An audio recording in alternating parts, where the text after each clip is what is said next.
அனைவருக்கும் வணக்கம். நான் இயக்குனர் சோமதிரன் கதைக்கிறேன்.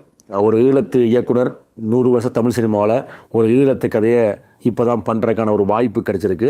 அது நடந்திருக்கு. அந்த படம் எல்லாராலையும் பரவலாக கொண்டாடப்படுது. அதை நீங்களும் பார்த்துருப்பீங்க, இணையத்தில் கிரிட்டிக்கலாம். 80கள் 90கள் ஆரம்பங்களில் தான் நிறைய பேர் புலம்பெயர் தேசங்களுக்கு வந்திருப்பீங்க. அப்படி வருகிற போது அந்த வாழ்க்கை எப்படி இருந்தது, அப்போ எப்படி திருமணம் நடந்தது, இந்த போருக்குள்ளே எவ்வளோ ஒரு ஸ்ட்ரகிள் பண்ணி இந்த நாடுகளுக்கு வந்து சேர்ந்துருக்கிறோம் என்றதனுடைய அந்த வாழ்க்கையை இந்த படம் சொல்லுது. குறிப்பாக பாரிஸில் ஃப்ரான்ஸில் பிறந்த பிள்ளை அந்த மாதிரி நிறைய கதையில் கேள்விப்பட்டுருவோம். ஆனால் அந்த வாழ்க்கையை நாங்கள் பார்த்துருக்க மாட்டோம். அந்த வாழ்க்கையை பார்க்கறதுக்கு ஒரு வாய்ப்பு இந்த படத்தில் இருக்குது. உங்களோட சின்ன நானும் படம் பார்க்க விரும்புகிறேன். நான் படம் பார்த்த உங்களோட உரையாட விரும்புகிறேன். இதுவரைக்கும் ஈழத்து படங்கள் வர முடியாத ஒரு பெரிய சுவர் இருந்தது, அதை உடைச்சிருக்கிறோம். இன்னும் பல ஈழத்து கதைகளை தமிழ் சினிமா வர்றதுக்கான வாய்ப்பை ஏற்படுத்திருக்க முதல் படியாக இருக்கும். தியேட்டரில் உள்ள சந்திக்கிறேன்.